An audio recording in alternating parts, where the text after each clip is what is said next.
کہ حکومت اور ہے امامت اور ہے.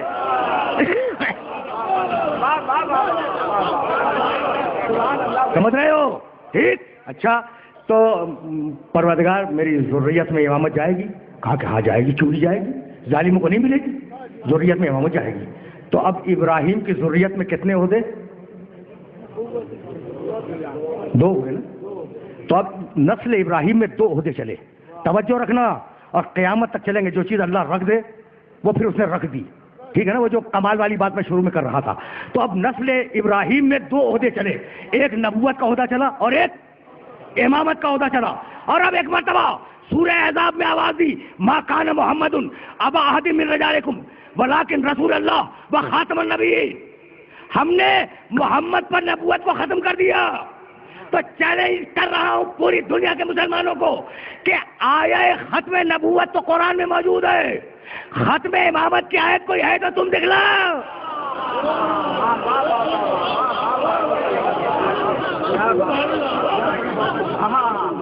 چیلنج ہے بھائی. توجہ رہے.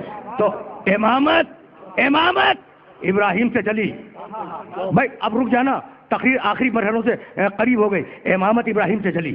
اور بنی اسرائیل کے نبی اپنے اپنے زمانے میں نبی بھی ہیں امام بھی ہیں. کیا موسیٰ امام نہیں ہے؟ کیا عیسیٰ علیہ السلام اپنے زمانے کے امام نہیں ہے؟ بھائی امام ہے. بھائی بہت توجہ رہے. قرآن نے کہا ہے کہ امام ہے. سورہ انبیاء میں جا کے آیت دیکھنا. اب میرے پاس اتنا وقت نہیں ہے کہ میں ان آیتوں کو کوٹ کروں. تمہارے سامنے سورہ سجدہ میں کہا ہے کہ امام ہے. تو موسیٰ اپنے زمانے کے بہترین امام. اچھا امام تو برے بھی ہوتے ہیں. اسی زمانے کا بدترین امام فرعون. کچھ سمجھ میں آئی بات؟ نہیں بھائی نہیں ایسے نہیں سمجھو گے. یہ بزرگ بالکل مخاطب نہیں ہے. یہ جو نوجوان گھور رہے ہیں نا انہیں مخاطب کر رہا ہوں. دیکھو برابر کی 2 آیتیں ہیں اور ان دونوں آیتوں کو ذہن میں رکھ لینا. جعلناہم ائمۃ یہدون بامرنا. ہم نے کچھ لوگوں کو امام بنایا ہے جو ہمارے حکم سے ہدایت کرتے ہیں. ہمارے حکم سے ہدایت کرتے ہیں. بڑی عجیب و غریب آیت ہے. وَأَوْحَيْنَا إِلَيْهِمْ فِعْلَ الْخَيْرَاتِ وَإِقَامَ الصَّلَاةِ وَإِيتَاءِ الزَّكَاةِ وَكَانُوا لَنَا عَابِدِينَ. یہ ہمارے بنائے ہوئے امام ہیں. اور اسی قرآن میں لکھا ہے جعلناہم ائمۃ یہدون الی النار. کچھ ایسے بھی ہیں جو لوگوں کو جہنم کی طرف لے جاتے ہیں. ہے وہ بھی امام. تو لفظ امام سے دھوکہ نہ کھانا.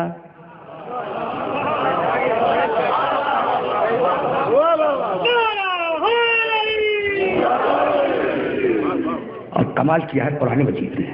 کہنے لگا اتبعناہ. یہ جو برے امام ہیں نا جو لوگوں کو جہنم کی طرف لے جاتے ہیں. اتبعناہم فی ہذہ الدنیا لعنۃ. ہم نے اس دنیا ہی میں ان کے پیچھے لعنت لگا دی ہے. قرآن کی آیت ہے وَهُمْ فِي الْآخِرَةِ مِنَ الْمَقْبُوحِينَ. اور آخرت میں بڑا برا انجام ہوگا ان جہنم کی طرف لے جانے والے اماموں کا. تو موسیٰ اپنے زمانے میں جنت کے امام. فرعون اسی زمانے میں جہنم کا امام. بھائی رک جاؤ خدا کی قسم. اب ذرا سا اس سے بنی اسرائیل کے امام کی قوت سمجھ لو اور اب مجھے اجازت دے دو. اس سے زیادہ زحمت سماعت نہیں دوں گا. میں نے بہت زحمت دی. دیکھو 5 دقیقے اوپر چلے گئے تو 5 اور لوں گا اور 2 جملے مصائب کے. بس یہ میسج پہنچ جائے. موسیٰ اپنے زمانے کے امام ہیں. موسیٰ پہ حکم ہوا اپنی قوم کو بنی اسرائیل کو لے کے فرعون کی بستی سے نکل جاؤ. سورہ بقرہ میں پورا واقعہ موجود ہے. ڈیٹیل نہیں ہے مختصر. 12 قبیلے تھے. 12 قومیں تھیں موسیٰ کی امت میں. ان 12 قوموں کو جگایا رات کے وقت. سنتے چلو جگایا. جب وہ بیدار ہوئے کہا کہ بھائی حکم آ گیا ہے اللہ کا کہ تم نکل جاؤ اس شہر کو چھوڑ کر. فرعون کی بستی کو چھوڑ کر.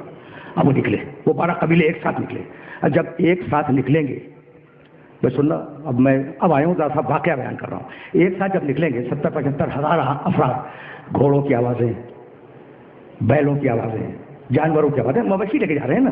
اچھا جو رتھ چل رہے ہیں وہ بیل گاڑیوں جیسی سواریاں تو ان کے پہیوں کی آوازیں. شور ہوا تو فرعون کے فوجی اٹھ گئے. اور اٹھنے کے بعد انہوں نے فرعون کو رپورٹ کی کہ موسیٰ اپنی پورے 12 قبیلوں کو لے کے بھاگ رہے ہیں. اس نے کہا بھائی تعاقب کرو. تعاقب شروع ہوا. آگے موسیٰ اپنی 12 قوموں کے ساتھ 12 قبیلوں کے ساتھ اور پیچھے فرعون کا لشکر. ایک منزل آئی کہ آگے سمندر ہے, پیچھے فرعون کا لشکر ہے. عجیب و غریب مرحلہ فکر ہے. اور یہاں قرآن کا کمال دیکھو. وہ جو موسیٰ کے ساتھ تھے کہنے لگے انا لمدرکون. موسیٰ تم نے ہمیں پکڑوا دیا. بلکہ ذرا اور آسان ترجمہ کر دوں, موسیٰ تم نے ہمیں پھنسوا دیا. آگے سمندر ہے, پیچھے فرعون کا لشکر ہے. ٹھیک سننا. یہ آخر کلام ہے اور آخر کلام پر تم سے اجازت لوں گا ایک جملہ پہنچا کر، اور وہ جو میرے نامانوس سننے والے ہیں انہیں خصوصیت کے ساتھ متوجہ کروں گا، اس لیے کہ میں ہمیشہ فرقہ واریت سے بلند ہو کے بات کرنے کی کوشش کرتا ہوں اور میرا نقل گفتگو آیات قرآنی کی چھاؤں میں آگے بڑھتا ہے۔ تو کہنے لگے کہ لمدرکون، موسیٰ تم نے ہمیں پھنسوا دیا۔ موسیٰ خاموش ہے، موسیٰ خاموش ہے۔ وہی آئی وضرب بعصاک البحر، موسیٰ اپنا ڈنڈا مارو سمندر کے اوپر۔ انہوں نے ڈنڈا مارا، راستہ بن گیا راستہ۔ اچھا جب راستہ بن گیا تو کہنے لگے چلو اب قومیں ہیں 12 اور پروٹوکول کرائسس تم مجھ سے بہتر جانتے ہو۔ انہوں نے کہا کہ پہلے کون جائے، اس کے بعد کون جائے، اس کے بعد کون جائے، پروٹوکول کرائسس ہو جائے گا۔ تو موسیٰ ایک راستے سے تو کام نہیں بنے گا۔ دیکھو سمجھ آیا، یعنی آگے بھی خطرہ ہے موت کا، پیچھے بھی خطرہ ہے موت کا، اور بحث ہو رہی ہے۔ کہا پھر کہا اور راستے بناؤ۔ موسیٰ نے پھر عصا مارا، راستہ بنا، پھر مارا، راستہ بنا، 12 راستے بنائے موسیٰ نے۔ دیکھو اسے کہتے ہیں نبی العظم کہ کس طریقے سے اپنی امت کے لاڈ کو برداشت کرتا ہے، نخرے کو برداشت کرتا ہے۔ جب 12 راستے بن گئے کہا بھائی اب ایک ساتھ داخل ہو جاؤ، تو ایک ساتھ داخل ہو گئے۔ کہنے لگے موسیٰ یہ جو پانی کی دیوار بیچ میں، ہمیں کیا معلوم اس طرف کے لوگ کیا ہوئے؟ کہا پھر کہا کھڑکیاں بناؤ۔ یہودی قوم کا مزاج اگر سمجھ سکتے ہو نا تو اس واقعے سے سمجھ سکتے ہو۔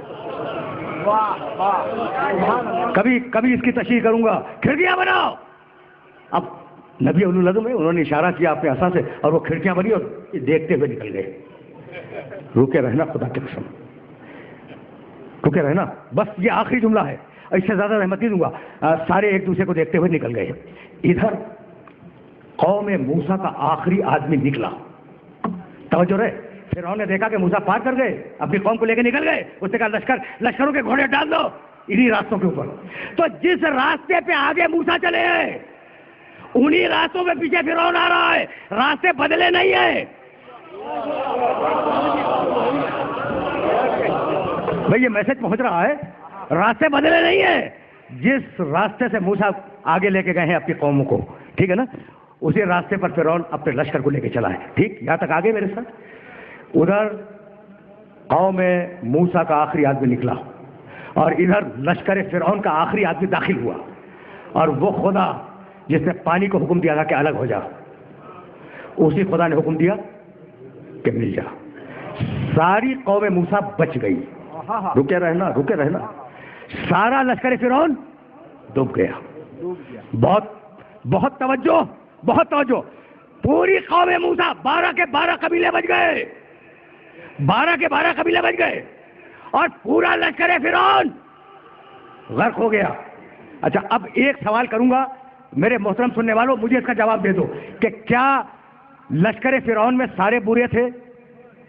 اگر سارے برے تھے تو وہ کون تھا جس کا قرآن نے تذکرہ کیا 40 سورے میں؟ قال رجل مومن من آل فرعون یکتم ایمانہ۔ فرعون کے خاندان میں ایک ایسا مومن موجود تھا جو اپنے ایمان کو چھپائے ہوا تھا۔ تو سارا لشکر فرعون برا نہیں تھا، اچھے بھی تھے، مگر ڈوب گئے۔ اچھا تو کیا موسیٰ کے سارے قبیلے والے 12 کے 12 اچھے تھے؟ اگر سارے اچھے تھے تو وہ کون تھے جو کہہ رہے تھے موسیٰ ہمیں پھنسوا دیا؟ پہنچ گئی بات؟ دیکھو میں نے بڑی زحمت دے دی، خدا کی قسم بڑی زحمت دی، اور یہ جملہ سنو اور اس جملے کو نوٹ کرنا، ذہن میں محفوظ رکھنا۔ پھر